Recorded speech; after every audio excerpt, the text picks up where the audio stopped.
Konflikti armatosur i ndodhur mbrëmjen e së shtunës në qytetin e Laçit shkaktoi pasoja të rënda. 24 vjeçari Gerald Bitri humbi jetën mëngjesin e së dielës në spitalin e traumës, pasi nuk mundi të mbijetonte plagëve të mara. Ndërkohë, Amaril Londoj ndodhet në gjendje të rëndë shëndetësore dhe është dërguar për një ndërhyrje kirurgjikale në reanimacion.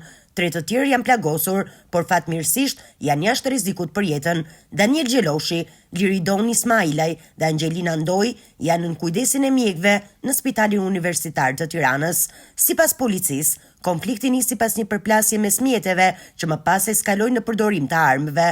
Dyshohet se të rinjt, të cilët mbanin armë, nuk ishin të shqetësuar për praninë e ligjit. Klevis Ndreca, një nga të përfshirët, u dorëzua në polici dhe rrëfeu se kishte qelluar i pari, pasi ishte i sigurt se pala tjetër ishte armatosur.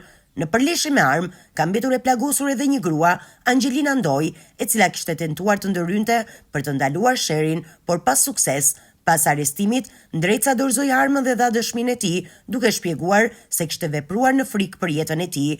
Një tjetër person nga pala tjetër është arrestuar pasi policia gjeti armën e hedhur për të fshehur gjurmët e ngjarjes. Dëshmitarët dhe hetimet janë në vazhdim.